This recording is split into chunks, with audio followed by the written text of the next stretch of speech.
The Frog Prince by the Brothers Grimm. Hello, this is Natasha, and Prince Bertie the Frog has commanded me to tell you a story that is very close to his heart. It's all about a frog who loved a princess, but she didn't love him back because he was just a frog.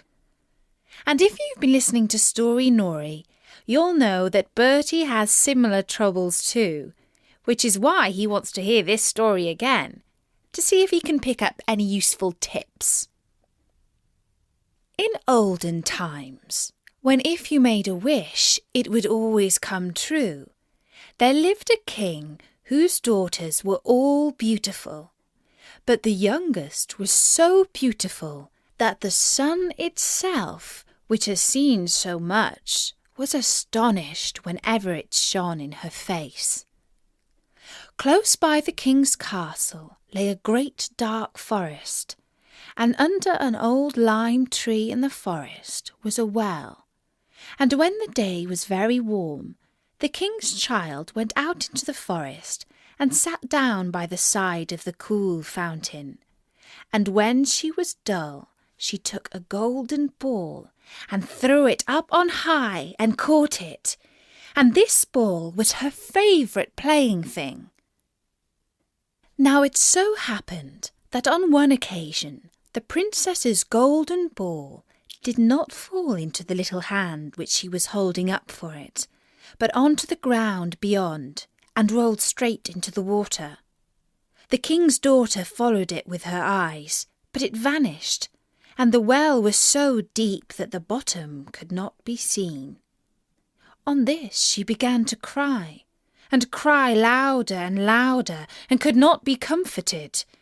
And as she was complaining, someone said to her, "What troubles you, king's daughter? You weep so that even a stone would show pity." She looked round to the side from whence the voice came, and saw a frog stretching forth its thick, ugly head from the water. "Ah, old water splasher, is it you?" said she. "I am weeping for my golden ball, which has fallen into the well." "Be quiet, and do not weep," answered the frog. "I can help thee." "But what wilt thou give me?" "Whatever you will have, dear frog," said she. "My clothes, my pearls and jewels, and even the golden crown which I'm wearing." The frog answered, "I do not care for clothes, thy pearls and jewels, or thy golden crown.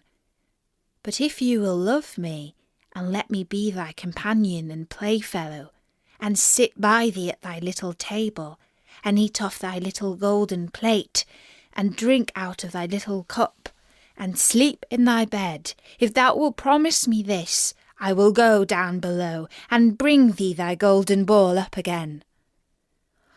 "Oh yes," said she, "I promise thee all you wish, if you will but bring my ball back again."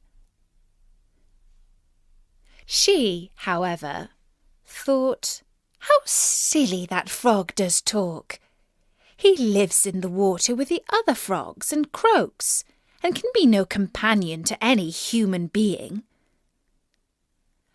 But the frog, when he had received this promise, put his head into the water and sank down, and in a short while came swimming up again with the ball in his mouth, and threw it onto the grass. The king's daughter was delighted to see her pretty plaything once more, and picked it up and ran away with it. "Wait, wait," said the frog. "Take me with thee." But what did it avail him to scream his croak, croak after her as loudly as he could? She did not listen to it, but ran home and soon forgot the poor frog, who was forced to go back into his well once more. The next day, when she had seated herself at table with the king and all the courtiers, and was eating from her little golden plate, something came creeping splish, splash up the marble staircase, and when it had got to the top, it knocked at the door and cried, "Princess, youngest princess, open the door for me." She ran to see who was outside, but when she opened the door, there sat the frog in front of it. Then she slammed the door to in great haste, sat down to din again, and was quite frightened. "My child, what art thou so afraid of? Is there perchance a giant outside who wants to carry thee away?" "Ah, no," replied she. "It is no giant, but a disgusting frog." "What does a frog want with you?" "Ah, dear father, yesterday, as I was in the forest sitting by the well playing, my golden ball fell into the water, and because I cried so, the frog brought it out again for me, and because he so insisted, I promised him he should be my companion, but I never thought he would be able to come out of his water. And now he is outside there, and wants to come into me." In the meantime, it knocked a second time and cried, "Princess, youngest princess, open the door for me. Dost thou not know what thou said to me yesterday by the cool waters of the fountain? Princess, youngest princess, open the door for me." Then said the king, "That which you have promised you must do. Go and let him in." She went and opened the door, and the frog hopped in and followed her, step by step, to her chair. There he sat and cried, "Lift me up beside you." She delayed, until at last the king commanded her to do it. When the frog was once on the chair, he wanted to be on the table, and when he was on the table, he said, "Now push your little golden plate nearer to me, that we may eat together." She did this, but it was easy to see that she did not do it willingly.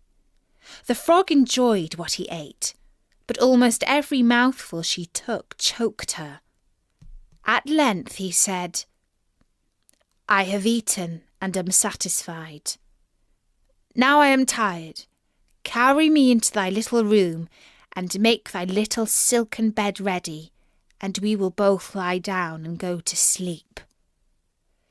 The king's daughter began to cry, for she was afraid of the cold frog, which she did not like to touch, and which was now to sleep in her pretty, clean little bed. But the king grew angry and said, "He who helped thee when thou wert in trouble ought not afterwards to be despised by thee."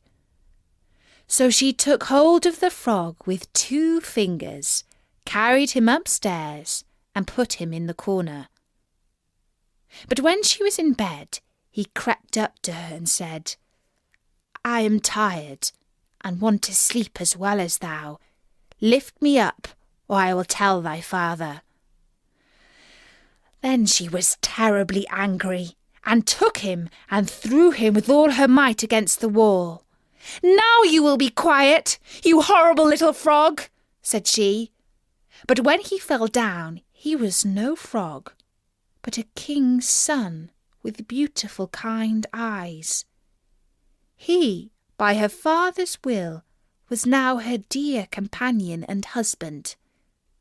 Then he told her how he had been bewitched by a wicked witch, and how no one could have delivered him from the well but herself, and that tomorrow they would go together to his kingdom. Then they went to sleep, and next morning when the sun awoke them, a carriage came driving up with 8 white horses, which had white ostrich feathers on their heads, and were harnessed with golden chains. And behind stood the young king's servant, Faithful Henry. Faithful Henry had been so unhappy when his master was changed into a frog, that he had caused 3 iron bands to be laid round his heart, in case it should burst with grief and sadness. The carriage was to conduct the young king into his kingdom. Faithful Henry helped them both in, and placed himself behind again, and was full of joy because of this wonderful end to their troubles. And when they had driven a part of the way, the king's son heard a cracking behind him as if something had broken. So he turned round and cried, "Henry, the carriage is breaking." "No, master, it is not the carriage. It is a band from my heart, which was put there in my great pain when you were a frog and imprisoned in the well." Again and once again, while they were on their way, something cracked, and each time the king's son thought the carriage was breaking. But it was only the bands which were springing from the heart of the faithful Henry, because his master was set free and was happy. And that was the story, Nori, of the Frog Prince. Bertie is dreaming that something like that might happen to him one day. Perhaps the lovely Princess Beatrice will come down to the pond, and her golden ball will roll into the water and get all covered with green slime, and Bertie will clean it for her. Colin the carp, who is a rather grumpy fish, says, "Dream on, Bertie." As it happens, there are a few other stories about frogs at storynori.com, and loads of tales about princesses and magic and other things that happen in stories. There are even 1 or 2 stories about fish, and Colin thinks those are terribly romantic and exciting. So next time you're on the net, drop by at storynori.com and listen to a few. Until then, from me, Natasha, bye-bye!